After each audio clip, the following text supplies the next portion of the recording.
Cześć wszystkim, jak obiecałem, wprowadzamy serię pod tytułem Jak rozpisać plan treningowy i pierwszym odcinkiem będzie RPE, czyli subiektywna skala odczuć treningowych w treningu. Jedziemy.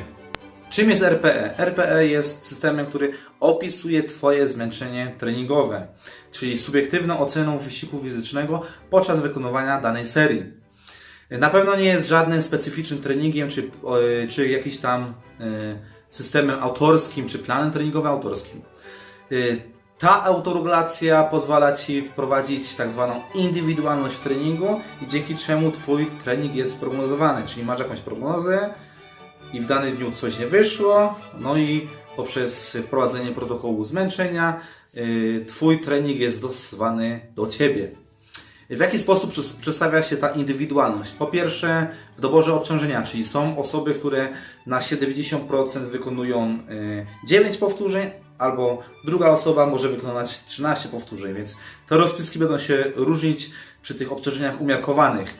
No i jest druga kwestia, dzień, co dzień, czyli jak się czujesz, jak prowadziłeś dietę, czy się wyspałeś, stresory w ciągu dnia.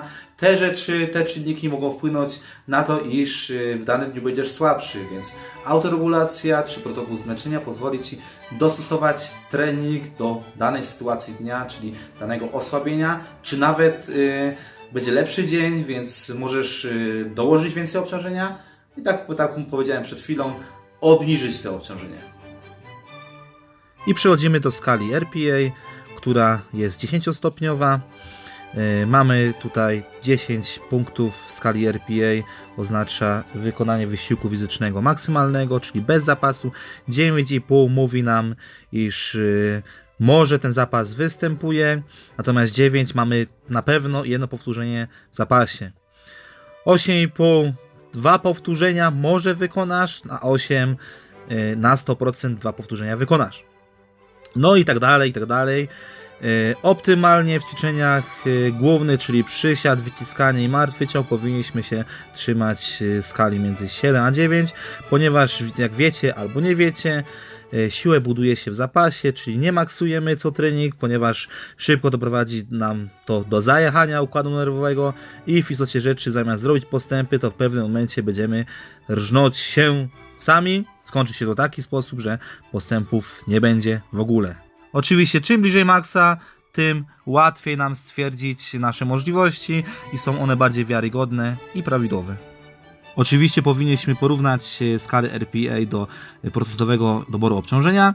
Po lewej stronie macie skalę RPA, u góry macie powtórzenia. RPA 10, czyli skala RPA 10 wykonana na jedno powtórzenie to jest Twoje 100% ciężaru maksymalnego. Albo jeśli wykonasz 8 skali RPA ćwiczenie na 6, to jest Twoje 79% ciężaru maksymalnego. Więc ta skala pozwala połączyć podejście obiektywne z subiektywnym i dzięki temu nasz plan staje się jeszcze bardziej dokładniejszy i zindywidualizowany. Oczywiście ten trening ma wiele zalet, jak i podobno wad. Zaraz te wady przedyskutujemy. Jak wiecie, trening jest optymalizowany, tak jak mówiłem, czyli dostosowany do Twoich możliwości danego dnia, do dyspozycji danego dnia. Pozwala wtedy prowadzić autoregulację, czyli protokół zmęczenia i o tym w przykładach będę mówić w kolejnym materiale, czyli RPA, czyli autoregulacja w praktyce. A jakie są wady tego systemu? Czy charakter subiektywny jest wadą tego systemu? Według mnie nie.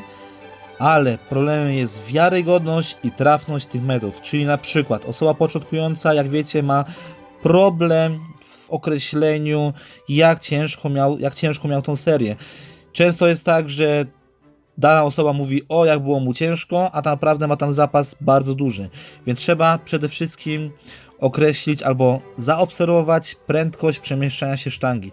Czym ona wolniej przemieszcza się, na przykład w wyciskaniu w górę, tym wiemy, że zbliżamy się do skali RPA tych wyższych pułapów, czyli na przykład 9 i 10. Albo obserwacja pierwszego powtórzenia i obserwacja ostatniego powtórzenia. Wtedy możemy bardziej precyzyjnie określić nasze zmęczenie albo naszą ciężkość wykonywania serii. Oczywiście powszechnie uznaje się, że wszystkie subiektywne dane są z natury mniej wiarygodne, mniej dokładne niż dane obiektywne. Ale czy tak naprawdę jest? Co najlepsze, okazało się w badaniach, iż subiektywne są bardziej dokładne niż obiektywne. Dobrze zaprojektowane, subiektywne kwestionariusze dotyczące gotowości i zmęczenia były bardziej wrażliwe na zmiany w stresie treningowym niż pomiary stanu hormonalnego, uszkodzenia mięśnia czy pomiarów częstości akcji serca, ale oczywiście pod jednym warunkiem, pod warunkiem trafności i wiarygodności Twojej oceny, Twojego opisu, Twojego zmęczenia według skali RPA. To dzisiaj wszystko. Był to pierwszy odcinek z serii Jak rozpisać plan treningowy. W opisie macie kontakt do mnie, jeśli chodzi o coaching online. W połowie sierpnia w Warszawie odbędzie się kurs z Akademii KFD. Albo to będzie trójbój siłowy, dwa levele, albo też jak rozpisać plan treningowy.